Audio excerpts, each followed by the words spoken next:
দীর্ঘ 53 বছর কণ্ঠের জাদুতে দেশের মানুষকে আকৃষ্ট করে রেখেছেন তিনি। অথচ অনেকেই তাকে দেখেননি, জানেন না তার পরিচয়। ছোটবেলায় বিটিভিতে আজানের পরই দোয়াতে যার কণ্ঠ ছিল, ইনি সে ব্যক্তি। তার নাম সৈয়দ ইসমাত তোহা। আজানের দোয়ায় কণ্ঠ দিয়ে বিখ্যাত হলেও অন্যান্য জায়গায় মানুষ তার কণ্ঠ শুনেছে।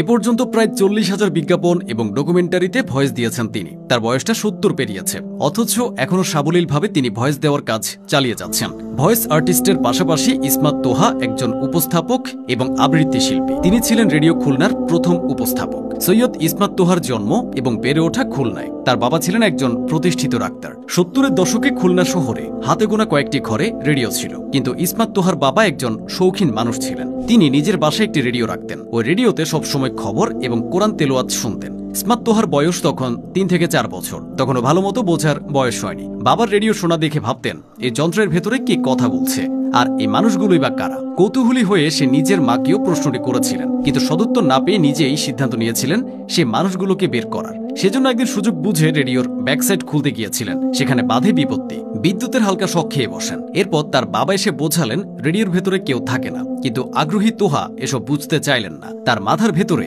রেডিও বিষয়ক বোকা ঢুকে গিয়েছিল।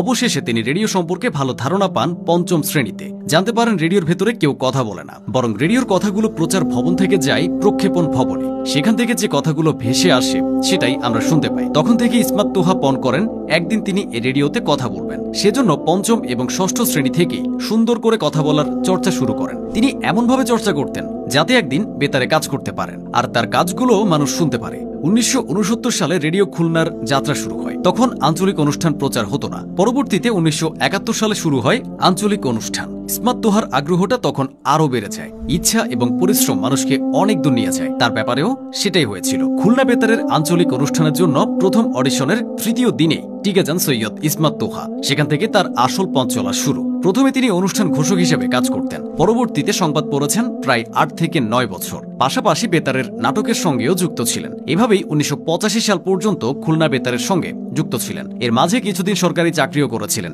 তবে ঘুষ দেওয়া নেওয়া হয় বলে সে চাকরি ছেড়ে দিয়েছিলেন। তিনি এমন এক সরকারি প্রতিষ্ঠানে চাকরি করতেন যেখানে চাকরি করার জন্য মানুষ লাইন ধরে দাঁড়িয়ে থাকে, কিন্তু ইসমাত তোহা তার সৎ সাহসের কারণে বেশি দিন সেই চাকরি করেননি। তিনি 1985 সালে খুলনা থেকে রাজধানীতে চলে আসেন। এরপর ঢাকা রেডিওর উত্তরণ রেডিও ম্যাগাজিনে মুখ্য উপস্থাপক হিসেবে যোগ দেন। এখানে তিনি টানা 2012 সাল পর্যন্ত ছিলেন। তবে ইসমাত তোহার ক্যারিয়ারের মোড় ঘুরিয়ে দেয় 21শে টেলিভিশন। এই টিভি চ্যানেলে 71-এর এই দিনে নামক একটি অনুষ্ঠান প্রচার হতো, যেখানে তিনি ভয়েস আর্টিস্ট হিসেবে কাজ করার সুযোগ পেয়েছিলেন। দৈনিক কয়েকবার প্রচার হওয়ার কারণে ওই অনুষ্ঠানের অনেক দর্শক শ্রোতা তৈরি হয়েছিল। সেখান থেকে দেশের মানুষ ইসমাত তোহার কণ্ঠ নতুনভাবে আবিষ্কার করে। এরপর তাকে আর পেছনে ফিরে তাকাতে হয়নি। হাজার হাজার বিজ্ঞাপন এবং অসংখ্য টেলিভিশনের অনুষ্ঠানে কণ্ঠ দিয়েছেন।